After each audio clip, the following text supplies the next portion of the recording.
بسم الله الرحمن الرحيم والعاديات ضبحا فالموريات قدحا فالمغيرات صبحا فأثرن به نقعا فوسطن به جمعا إن الإنسان لربه لكنود. அஸ்ஸலாமு அலைக்கும் வரஹ்மத்துல்லாஹி வபரகாத்துஹு. அன்புக்குரிய சகோதரர்களே, ஒரு அவதூறு மன்னன் மோடியினுடைய ஒன்றுவிட்ட அண்ணன் சம்சுதீன் விசமி என்பவர் தொடர்ச்சியாக தமிழ்நாடு தௌஹீத் ஜமாத் குறித்தும் தௌஹீத் ஜமாத்தினுடைய அறிஞர்கள் குறித்தும் அவதூறுகளை பரப்பி வருவதை நாம பார்த்து வருகின்றோம். இன்னைக்கு அவருடைய அவதூறு எல்லாத்தையுமே மொத்தமா பதில் சொல்ல போறோம். முதல்ல பாத்தீங்கன்னா இப்ப இவர் சொல்லக்கூடிய லேட்டஸ்ட் அவதூறு என்ன அப்படின்னா, எல்லாரும் தமிழன் டிவி ஓனரை மிரட்டுங்க, கொலை மிரட்டல் விடுங்க, அதன் மூலம் வந்தால் பயப்படட்டும் என்று என்னுடைய புரோகிராம் ஒளிபரப்பப்பட்ட 5வது நிமிடத்திலேயே அந்த புரோகிராமை கட் பண்ணும் அளவுக்கு தமிழன் டிவி ஓனருக்கு கொலை மிரட்டல் கொடுத்திருக்கிறார்கள், மிரட்டியிருக்கிறார்கள். அதனால பயந்து போய் அந்தால் என்னுடைய பயானை போடாமல் நிறுத்தியிருக்கின்றார். அதாவது தமிழன் டிவி ஓனருக்கு இப்ப நம்ம கொலை மிரட்டல் விட்டுருக்கோமா? முதல்ல அவருக்கு கொலை மிரட்டல் விட்டதா, இல்லாத கொலை மிரட்டல், பொய்யான ஒரு விஷயத்த ஒரு அவதூற அள்ளி போட்டாரு. என்ன இந்த மாதிரி கொள்வதற்கு பிஜே ஆள் ரெடி பண்ணிட்டாரு, திட்டம் தீட்டிட்டாரு அப்படின்னு சொல்லி எவ்வித அடிப்படை ஆதாரமும் இல்லாத ஒரு பொய்யான ஒரு விஷயத்தை எடுத்து போட்டாரு. நீங்கள் திட்டமிட்டு என்னை கொல்வதற்கு, என்னை ஷஹீதாக்குவதற்கு உங்களுடைய காவாலி படையை திட்டமிடுறீங்க. இந்த போராட்டம் முடிஞ்ச பிறகு ஷம்சுதீன் காசிமி ஒரு கை பார்க்கலாம் நீங்க பிளான் பண்ணிட்டு இருக்கீங்க. ஆதாரம் கேட்டோம், நிரூபிக்க முடியுமான்னு சொன்னோம், ஒன்னும் கிடையாது.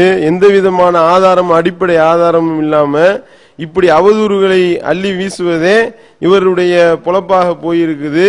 அந்த வரிசையில அடுத்த அவதூறு என்னன்னா, தமிழன் டிவி ஓனரை ஓனருக்கு கொலை மிரட்டலாம். இந்த மாதிரி உங்களை காலி பண்ணிடுவோம், சம்சுதீன் காசிமியினுடைய புரோகிராம் ஒளிபரப்புனா உங்களை கொலை பண்ணிடுவோம்னு சொல்லி நம்ம மிரட்டணும் அப்படின்னு சொல்லி நாக்கூசாம எந்த விதமான ஒரு அச்சமும் இல்லாமல், அல்லாஹ்வுடைய பயமும் இல்லாமல் இப்படி இவரால அவதூறுகளை அள்ளி வீச முடியுதுன்னா ஆச்சரியமா இருக்கு. ஒரு மார்க்க அறிஞர்னு சொல்லிக் கொள்ளக்கூடிய ஒரு நபரு இப்படி இல்லாம நாக்கூசாம புழுவாரு. என்ன வேணாலும் தான் இருக்கக்கூடிய நிலையை நிலைநாட்டுவதற்காக, அதை மக்களை நம்ப வைப்பதற்காக எத்தகைய பொய்யையும் புழுகு முட்டைகளையும் அவிழ்த்து விட இவர் தயாராக இருக்கின்றார் என்பதற்கு அடுத்த ஆதாரம் தான் தமிழன் டிவி ஓனர் மேல கொலை மிரட்டல் விட்டோம் சொல்லி நம்ம மேல சொல்லப்பட்ட அவதூறுங்க. இதுக்கு ஆதாரம் காட்டணுமா இல்லையா? என்ன ஆதாரம்? நிரூபிக்க தயாரா? இதுக்கு நிரூபிக்க வாங்கன்னு கூப்பிடுறோம். இப்போ உண்மையிலேயே இவர் உண்மையாளராக இருந்தால், இவர் சொல்றதுல நான் சரியான நபராக இருப்பாரே, ஆனால் இதை நிரூபிக்க வாங்கன்னு சொல்லி இவருக்கு பகிரங்க அறைகோல் விடுக்கிறோம். வழக்கம் போல இதுக்கு வரமாட்டார். தமிழன் டிவியினுடைய உரிமையாளருக்கு நாம் கொலை மிரட்டல் விடுத்தோம் என்பது உண்மை என்றால், தமிழ்நாடு தௌஹீத் ஜமாத்தினுடைய நிகழ்ச்சிகள் இன்றளவும் தமிழன் டிவியில் ஒளிபரப்பப்படுகின்றதே, இதிலிருந்தே இவர் வைக்கக்கூடிய இந்த குற்றச்சாட்டு முற்றிலும் பொய்யானது என்பது தெரிகின்றதா இல்லையா? இப்படி இவர் செய்யக்கூடிய பொய்க்கும் புரட்டிற்கும் தலாட்டத்திற்கும் பிராடுத்தனத்திற்கும் நயவஞ்சகத்தனத்திற்கும் ஒரு அளவே இல்லை. நயவஞ்சகத்தினுடைய மொத்த உருவமாக, முழு வடிவமாக இவர் திகழ்கின்றார் என்பதற்கு அடுத்த ஆதாரம் பிஜே அவர்களை மிக்க மரியாதையாக தான் அழைத்து வருவதாக நம்மிடம் இவர் படம் காட்டுகின்றார். ஆனால் தொலைபேசியில் தொடர்பு கொண்ட சகோதரர்களிடத்தில் இவர் நாளாந்திர நடையில் கேடுகெட்ட முறையில் கெட்ட வார்த்தைகளை சொல்ல நாக்கூசக்கூடிய மோசமான வார்த்தைகளை பேசி வருவது தற்போது அம்பலமாகியுள்ளது. அதற்கான அடுக்கடுக்கான ஆதாரங்கள் இதோ. தற்போது சகோதரர் பிஜே அவர்களை மிக்க மரியாதையோடு பேசுவது போல நடிக்கும் நாடகத்தை காணுங்கள். சகோதரர் பிஜே அவர்களை நேரடியாக உங்களை கேட்கின்றேன். இப்படிப்பட்ட குழப்பமான காலத்தில் கூட நான் சகோதரர் பிஜே அவர்கள் மேல இன்னும் மரியாதை வச்சிருக்கிறேன். அதனால இன்னைக்கு ஒரு மரியாதையை பேசிட்டு இருக்கிறேன். நான் சகோதரர் பிஜே அவர்கள் மேல இன்னும் மரியாதை வச்சிருக்கிறேன். அதனால இன்னைக்கு ஒரு மரியாதையை பேசிட்டு இருக்கிறேன். இப்போது சகோதரர் பிஜே அவர்களை நாளாந்தர நடையில் திட்டும் கேடுகட்டத்தனத்தை பாருங்கள். சகோதரர் பிஜே அவர்கள் பொச்சரிப்பு தாங்க முடியாம அசிங்கமா திட்டம் வச்சார் 2 நாள் தொடர்ந்து. சகோதரர் பிஜே அவர்கள் பொச்சரிப்பு தாங்க முடியாம அசிங்கமா திட்டம் வச்சார் 2 நாள் தொடர்ந்து. யாரு இல்ல பிஜே தான். பிஜேங்கிற அயோக்கியம் சொல்லி கொடுத்தோம், அவருக்கு தான் எல்லா பாவம் போகும். எல்லாம் ஜெயிலருக்கு நமக்கு சப்போர்ட்டா இருக்க தைரியத்துல அந்த அல்லா நிச்சயமா அந்த பிஜேய அவனுக்கு கேன்சர் மட்டும் கொடுத்தது பத்தாது, அல்லாஹ் நாக்க தொங்க விட்டு நாய் மாதிரி அலைய விடுவான் அவனை. கல்வி கிடைக்காம அல்லாஹ் அவனை அதுக்கு மாட்டுத்தான் அவனை திங்க வச்சு நாய மாதிரி நாக்க தொங்க போட்டு அலைய விடுவான் பாருங்க அவனை. அல்லாஹ் அவனுக்கு கேன்சர் கொடுத்தது பார்த்தா எத்தனை பேருடைய பத்து கேன்சர் கொடுத்துருக்க அல்லாஹ் அந்த கேன்சர் பத்தாது அவனுக்கு. பத்துவா பாதிக்கப்பட்டவனுடைய பத்துவா அல்லாஹ் ரப்பல் ஆலமீன் நிச்சயமா கபூல் செய்வான். ஏன்னா இவன் வந்து தனது ஜெயலலிதா சப்போர்ட் பண்றான், ஜெயலலிதா இவன் சப்போர்ட் பண்றதா ஜெயலலிதா ஒன்றும் பண்ண மாட்டாங்க திமிரா ஆடுறான் இவன். அல்லாஹ் சும்மா விட மாட்டாங்க அவனை. இந்த அராஜகத்தை நான் என்ன கேட்கிறேன், இப்படி அராஜகம் பண்றத அவன் பேச நீங்களாம் வந்து உங்களை மாதிரி அப்பாதிகள் எல்லாம் வந்து நம்பி இந்த இடஒதுக்கீடு ஆதரவு கொடுத்தீங்கன்னா அவன் இந்த மாதிரி அராஜகம் ஏன் பண்ண மாட்டான்? மேலும் மேலும் மக்களை தூண்டி விட்டு எனக்கு எதிராக அராஜகம் பண்ணிட்டு இருக்கிறான் இவன், அவசரப்படுத்திட்டு இருக்கிறான். அவ்வளவு கேவலமான வார்த்தைகள், அசிங்கமா திட்டுங்க. இதுதான் தௌஹீத் கற்றுக் கொடுத்த முறையா? இதுதான் ஒரு ஆலிமுக்கு அழகா? தொலைபேசியில் தொடர்பு கொள்ளும் சகோதரர்களிடத்திலும் முஸ்லிம் சமுதாய சகோதரிகளை மிக கேவலமான முறையில் இந்த நயவஞ்சகர் பேசியுள்ளார். இதோ நல்லவர் போல் நாடகமாடும் விசமியின் ஆபாச அர்ச்சனைகளை கேளுங்கள். இதுதான் ஒரு ஆலிமுக்கு லட்சணமா? பேசின வார்த்தைகளை இப்ப நான் சொன்னோம்டாக்கா நான் கூசி போயிடும், இந்த கேமரா நாரி போயிடும். இப்ப சொன்னடா பாய் இல்ல சொன்ன பைத்தியக்காரன் தான் எழுதி முபாரா பண்ணிட்டு இருப்பான். இல்ல பாய் அதுக்குள்ள கேட்கல பாய், இதாவது இப்படி சொல்லி போன வைப்பா நான் பேச விரும்பலப்பா பேர வைப்பா நீ. அப்போ வந்து ரம்மிங்களா சலாசம் அவங்க சொல்றாங்க பாய், யார் நோம்பு நோற்று வீணான கதைகளும் பொய்யிலும் இருக்கிறாங்களோ அவருக்கு திருப்பதோ தாய்த்திருப்பதோ எந்த ஒரு பயன் அளிக்காது என்று நீ வாய முடுற கூமுட்ட முஸ்லீம்களை கொலை பண்ணிட்டு பேசிட்டு வெக்கமிட்டு போய் பிஜேபி போய் சொல்லு, உன் பிஜே கிட்ட போய் சொல்லு கிறுக்கு பயில்ட்ட. பிஜேபி போய் சொல்லு, உன் பிஜே கிட்ட போய் சொல்லு கிறுக்கு பயில்ட்ட. பிஜேபி போய் சொல்லு, உன் பிஜே கிட்ட போய் சொல்லு கிறுக்கு பயில்ட்ட. இந்த மாதிரி முஸ்லீம் சமுதாயத்தை நாசமாக்காத அப்படின்னு சொல்லி அவன்கிட்ட போய் சொல்லு பைத்தியக்காரன் போற வேடா கிறுக்கு பயில. இதுதான் ஒரு ஆலிமுக்கு அழகா? இதுதான் ஒரு ஆலிமுக்கு அழகா? அந்த மாதிரி அல்லாஹ்வை பத்தி ஒரு பயம் இருந்துச்சுன்னா டிவியில பேசும்போது பெண்களை அவதூற பேசுவீங்கள, அது எப்படி நீங்க சொன்னீங்க? பெண்களை நீ ஊர்மையை விடு, நான் அவதூற பேசாம இருப்பேன். ரைடா போனேன் ராஸ்கல் போன் பண்ணி எல்லாம் அசிங்கமா திட்டு, தௌஹீத் முறைப்படி திட்டு, கேவலமா குர்ஆன் ஹதீஸ் அடிப்படையில் திட்டு. பெண்களை நீ ஊர்மையை விடு, நான் அவதூற பேசாம இருப்பேன். ரைடா போனேன் ராஸ்கல். பெண்களை நீ ஊர்மையை விடு, நான் அவதூற பேசாம இருப்பேன். ரைடா போனேன் ராஸ்கல். இதுதான் ஒரு ஆலிமுக்கு அழகா? அசிங்கமா திட்டுங்க. இதுதான் தௌஹீத் கற்றுக் கொடுத்த முறையா? பேசின வார்த்தைகளை இப்ப நான் சொன்னோம்டாக்கா நான் கூசி போயிடும், இந்த கேமரா நாரி போயிடும். இப்ப சொன்னடா. அடுத்து நீங்க பாத்தீங்கன்னா அல்லாஹ்வுடைய மகத்தான கிருபையை கொண்டு அவர் என்னென்னலாம் அவதூறு பிரச்சாரங்கள் சொல்லி வருகின்றாரோ செய்து வருகின்றாரோ அதுக்கெல்லாம் அல்லாஹ் பதிலடி கொடுத்து வர்றான். அவர் என்ன சொன்னாரு, யாரும் போயிடாதீங்க போராட்டத்துக்கு போகாதீங்கன்னு மக்கள்கிட்ட எல்லாம் கெஞ்சினாரு. சகோதரிகளே தாய்மார்களே, உங்களை கெஞ்சி கேட்டுக்கொள்கிறேன், அல்லாஹ்வுடைய லானத்திற்கு ஆளாகி விடாதீர்கள். இந்த போராட்டத்தில் கலந்து கொண்டு, இந்த போராட்டத்தில் சிறை நிரப்பு போராட்டத்தில் கலந்து கொண்டு அல்லாஹ்வுடைய சாபத்திற்கு ஆளாகி விடாதீர்கள். ஆனா நடந்தது என்ன, போராட்ட களத்துக்கு அவருடைய குடும்பத்து பெண்களும் வந்து கலந்து கொண்டு அவருடைய பேரை வந்து பேட்டி கொடுக்கறான். எவன் எடுத்தாலும் யாரு எடுத்தாலும் நான் இந்த போராட்டத்துக்கு கலந்து கொள்வேன், இடஒதுக்கீடு வென்றே தீர்வேன் பேட்டி கொடுத்தத பார்த்தோமா இல்லையா? பரவுது, ஃபுல்லா மக்கள் எடுத்து போட்டு விடுறாங்க. அஸ்ஸலாமு அலைக்கும். சென்னை மவுண்ட் மக்கா பள்ளி இமாம் சாம்சுதீன் காஸ்மியோட பேரன்.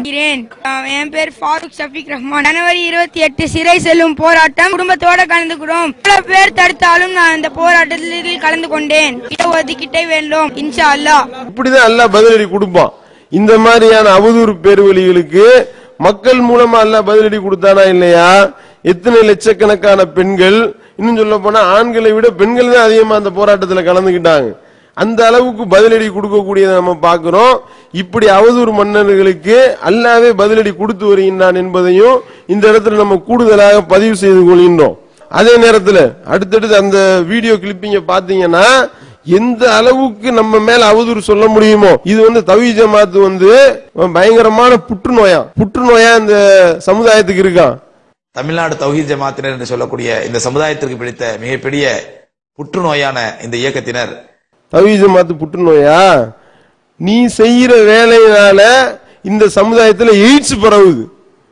இந்த ஓரின சேர்க்கை நீ செய்ய, நீ செஞ்சு கொண்டிருக்கிய அந்த வேலையினால அப்போ உன்னைய பத்தி நாங்க என்ன சொல்லணும்னா, நீ இந்த சமுதாயத்தினுடைய எய்ட்ஸ் நோயா இருக்கிறன்னு சொல்லணும். நாங்க சொல்ல வேண்டியதை எங்களுக்கு என்ன சொல்றான்னா, புற்றுநோயா நம்ம இருக்கிறோமா, புற்றுநோயா அல்லது அல்லாஹ் இந்த சமுதாயத்துக்கு வழங்கிய அருளா என்பது மக்களுக்கு விளங்கி இருக்கின்றார்கள். எவ்வளவு தர்காக்கு போகக்கூடிய மக்களை வென்றெடுத்து மார்க்க அடிப்படையில சரியான முறையில வார்த்தெடுக்கக்கூடிய ஒரு அமைப்பா இந்த அமைப்பு இருக்கின்றது. இந்த அமைப்பை பார்த்து புற்றுநோய் என்று சொல்லக்கூடியதை பார்க்கிறோம். அடுத்து பாத்தீங்கன்னா முதல்ல அந்த 10 மாச குழந்தை தலையில சாணியை கரைச்சு ஊத்தணும் அப்படின்னு சொல்லிட்டு போய் அவதூறு சொன்னாரு. இப்ப உள்ள வீடியோல என்ன தெரியும்ல, 10 மாத குழந்தையையும் என்னுடைய மனைவியையும் தொடப்பத்தாலே அடிச்சிருக்கிறாங்க, செருப்பாலே அடிச்சிருக்கிறாங்க. அடுத்த போய் 10 மாத பச்சிளம் குழந்தை என்னுடைய பேரப்பிள்ளை இவர்கள் மீது சாணி தெளித்தது, தொடப்பக்கட்டையால் அடித்தது, செருப்பால் அடித்தது. இதுக்கு முதல்ல கேட்டோம், இப்படி சொல்வதாக இருந்தால் ஆதாரத்தோட நிரூபி அப்படின்னு சொல்லி கூப்பிடுறோங்க. கூப்பிட்டா நிரூபிக்க வர மாட்டாரு, ஓடிக்கொண்டிருக்கின்றார், ஓட்டம் எடுத்துக் கொண்டிருக்கின்றார். சிங்கத்தை பார்த்து வெறுண்டோடக்கூடிய கழுத மாதிரி ஓடுறாரு. அப்படி ஓடிக்கொண்டு இவர் என்ன சொல்றாருன்னா, இந்த மாதிரி அடுத்த அவதூறு. அதுக்கடுத்து பாத்தீங்கன்னா இவர்களுக்கு கருத்தால் எதிர்கொள்ள திராணி கிடையாது. இந்த கோழைகள் என்னுடைய மறுப்பை கேட்பதற்கு தயாராக இல்லாத இந்த கோழைகள், என்னுடைய மறுப்பு மக்களிடத்தில் போய் சேர்ந்து விடக் கூடாது என்று அச்சப்படக்கூடிய இந்த கோழைகள் தௌஹீத் ஜமாத்தை பார்த்து இப்படி சொல்லலாமா? கருத்தால் எதிர்கொள்ள நமக்கு திராணி இல்லையா? மக்காப்பள்ளி வாசல்ல போன வெள்ளிக்கிழமை வாசல்ல நின்னு நோட்டீஸ் கொடுத்திருக்கிறாங்க. நம்மளுடைய சகோதரர்கள் வாசல்ல போஸ்டர் ஒட்டி இருக்கிறாங்க. சுத்தி முத்தி சென்னை முழுக்க ஒரு போஸ்டர் ஒட்டப்பட்டிருக்கிறது. என்ன போஸ்டர் தெரியும்ல? தௌஹீத் ஜமாத்தினுடைய பகிரங்க அறைகூவல். என்ன அறைகூவல்? அதிமுக பெட்டி வாங்கிட்டோம் நீங்க சொல்றீங்கள, சம்சுதீன் காஸ்மி அவர்களுக்கு அஸ்ஸலாமு அலைக்கும் வரஹ்மத்துல்லாஹி ஆரம்பமாகுது அந்த அறைகூவல். இந்த மாதிரி அதிமுக பெட்டி வாங்கிட்டோம்னு சொல்றீங்கல்ல. மரியாதைக்குரிய சகோதரர் பிஜே அவர்களுக்கும் ஜெயலலிதாவுக்கும் ரகசிய உடன்பாடு நடந்துச்சு. எல்லா அக்ரிமெண்ட் பேசி நோட்டை பத்தி சீட்டை பத்தி அவங்க பேச மாட்டாங்க. நல்லவங்க சீட்லாம் வாங்க மாட்டாங்க, வெறும் நோட்டு மட்டும் தான் கேட்பாங்க. நோட்டை பத்தி எத்தனை கோடி எத்தனை எல்லா பேரும் பேசி முடிச்சாச்சு. அதிமுக நாங்க எந்த ஒரு கட்சியிடத்திலும் விலை போனது இல்லை. அதிமுக இடத்துல நாங்க பெட்டி வாங்கி விட்டோம் என்று நீங்கள் சொல்வதை நீங்கள் நிரூபிக்க வர வேண்டும். வாருங்கள். இன்றளவும் சின்ன பசங்களுடன் நீங்கள் ஓரின சேர்க்கையில் ஈடுபட்டு வருவது குறித்தும், மக்கா பள்ளிவாசலுடைய நிர்வாகத்தில் நீங்கள் செய்து வரும் மோசடி குறித்தும், அந்த மக்கா பள்ளிவாசலுடைய நிதியில் நீங்கள் செய்து வரக்கூடிய மோசடி குறித்தும், நிதியில மோசடி, நிர்வாகத்துல மோசடி, இன்றளவும் இந்த ஓரின சேர்க்கை கம்ப்ளைண்ட் தொடர்ந்து கொண்டிருக்கிறது. இது எல்லாத்தையும் நிரூபிக்க நாங்க ஆதாரத்தோட ரெடியா இருக்கிறோம். ஆல் இந்தியா லெவல்ல எங்களுடைய அகாடமியை கபூல் செஞ்சு ஆல் இந்தியா லெவல்ல எங்களை கூப்பிடுறாங்க. ஒரு பள்ளிவாசலில் இமாமாக இருந்து ஊரை அடித்து உலையில் போட்டது போதாதென்று ஆல் இந்தியா லெவலில் அயோக்கியத்தனம் செய்ய புகுந்து விட்டாராம். எங்கள்கிட்ட வாங்க, விவாதம் பண்ண வாங்க, எங்களிடத்துல பகிரங்க விவாதத்திற்கு வந்தீர்களே ஆனால் நாங்க இதை நிரூபிக்கிறோம் அப்படின்னு சொல்லி போன் நம்பரை போட்டு போஸ்டர் அடிச்சு ஒட்டி ஆயிரக்கணக்கான நோட்டீஸ்களை தொழுது முடித்துட்டு வெள்ளிக்கிழமை அந்த மக்கா மஸ்ஜித்ல தொழுதுட்டு வெளியே வந்த ஒவ்வொரு நபருக்கும் கொடுத்திருக்கிறோம்.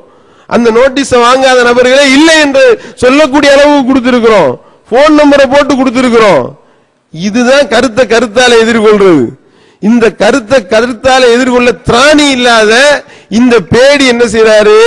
டிவில உட்கார்ந்து பேசுற. நீ டிவில சொல்லக்கூடிய விளக்கத்தை நான் தீமையை எதிர்க்கக்கூடிய துணிச்சலையும் ஆற்றலையும் அல்ல எனக்கு வழங்கி இருக்கிறான். அப்படி நான் எதா இருந்தாலும் போல்டா சொல்லுவேன். சத்தியத்தை உறக்க சொல்வது, ஓங்கி சொல்வது என்பது அல்லாஹ் சுப்ஹானஹு வ தஆலா எனக்கு இயற்கையாக கொடுத்த குணம். தவறு யாரு செய்தாலும் சரி, அவர் எவ்வளவு பெரிய ஆளாக இருந்தாலும் சரி, சத்தியத்தை ஓங்கி ஒலித்துக் கொண்டிருக்கின்றேன், சத்தியத்தை ஓங்கி முழங்கிக் கொண்டிருக்கின்றேன். அப்படி நான் எதா இருந்தாலும் போல்டா சொல்லுவேன். அந்த போல்ட்டை எங்கள்கிட்ட காட்டுங்களேன், அந்த போல்ட் நட்டையெல்லாம் எங்கள்கிட்ட காட்டுங்களேன், வாங்கல எங்க முன்னாடி உட்கார்ந்து சொல்லுங்களேன். எங்க முன்னாடி உட்கார்ந்து சொன்னீங்கன்னா நீங்க ஓரின சேர்க்கை பண்ணத பணமா ஓட்டி காட்டுவோம்ல, உங்களுக்கு தர போட்டு ஓட்டி காட்டுவோம்ல. அப்ப பாருங்க, ஏற்கனவே பேசினார்ல, அதே என்ன சொல்றாருன்னா அதுலயும் பொய்ய பாருங்க. வெளியே வின் டிவி அந்த ரிப்போர்ட்டர்கிட்ட பேட்டி கொடுத்தத கவரேஜ் பண்ணி எடுத்து டிவில போடுறோம். அம்மா அவர்கள் இந்த ஜிஓவை போட்டிருக்கிறார்கள், அவர்கள் இந்த ஜீவாதார கோரிக்கையை ஏற்று இந்த கமிஷனை அமைத்திருக்கிறார்கள், அவங்களுக்கு நன்றி செலுத்த போனோம்னு சொல்லிட்டு மிகப்பெரிய ஜீவாதார பிரச்சனைகளில் ஒன்றான இடஒதுக்கீடு பற்றி மாண்புமிகு முதலமைச்சர் அவர்களை சந்தித்து முஸ்லிம்கள் இடஒதுக்கீடு பற்றியும் சிறைகளில் 8 ஆண்டுகளுக்கு மேலாக வாடிக்கொண்டிருக்கக்கூடிய அப்பாவி முஸ்லிம் சிறை கைதிகளை பற்றியும் கோரிக்கை வைத்தோம். மாண்புமிகு முதலமைச்சர் அவர்கள் பரிவோடு அந்த கோரிக்கையை ஏற்று உடனடியாக இடஒதுக்கீடு சம்பந்தமாக ஒரு ஜிஓ ஒன்று பாஸ் செய்திருக்கிறார்கள். அதற்காக நான் நன்றி தெரிவித்துக் கொண்டோம். இப்ப என்னவா அனிமேஷன் பண்ணிட்டோமா? அனிமேஷன் பண்ணி மல்டிமீடியால வேலை பார்த்து நம்ம இப்படி ஒரு வீடியோ வெளியிட்டு இருக்கோம் நாக்கூசாம சொல்றாருன்னா, இன்னைக்கு 2006ல ஜெயலலிதாவை பார்க்க போகும்போது நான் இடஒதுக்கீடு ஆதரிச்சேன்னு சொல்லி ஒரு பொய்யான பிரச்சாரத்தை சகோதரர் பிஜே அவர்கள் அவருடைய வழமைப்படியே கட் அண்ட் பேஸ்ட் பண்ணி அனிமேஷன்ல பண்ணி மல்டிமீடியால கூட்டி குறைச்சி அவர் வெளியிட்டு பாருங்க அன்னைக்கு ஆதரிச்சாருங்கிறாங்க. கட் அண்ட் பேஸ்ட் பண்ணி அனிமேஷன்ல பண்ணி மல்டிமீடியால கூட்டி குறைச்சி அவர் வெளியிட்டு பாருங்க அன்னைக்கு ஆதரிச்சாருங்கிறாங்க. ஏன்னா கண்ணால பார்த்த ஆளுகள்லாம் அரண்டாய் கூட வந்த ஆட்கள் 10-15 பேர் போனோமா, 10-15 என்ன இப்படிப்பட்ட பொய்யனா, நான் கூசவே கூசாத அனிமேஷன் சொல்லிட்டானுங்க அப்படின்னு சொல்லிட்டு ஆதங்கப்பட்டு கொண்டிருக்கின்றார்கள். ஜெயலலிதாவிடம் இடஒதுக்கீடு குறித்து எதுவும் நான் பேசவில்லை என்று அந்தர்பல்டி எடுத்த இந்த அயோக்கியர் இது குறித்து அவர் விளக்கமளித்த வீடியோவிலேயே நான் இடஒதுக்கீடு குறித்து பேசினேன் என்று ஒப்புக்கொள்ளும் காட்சியை காணுங்கள். அப்ப நான் ரிப்போர்ட்டர் சொன்னேன், இடஒதுக்கீடு பத்தி எல்லாரும் கேட்டோம், நான் இருக்கிறேன், இடஒதுக்கீடு பத்தி எல்லாரும் கேட்டோம், அந்த அம்மா செய்யறேன்னு சொல்லியிருக்காங்க, இடஒதுக்கீடு பத்தி எல்லாரும் கேட்டோம், அந்த அம்மா செய்யறேன்னு சொல்லியிருக்காங்க.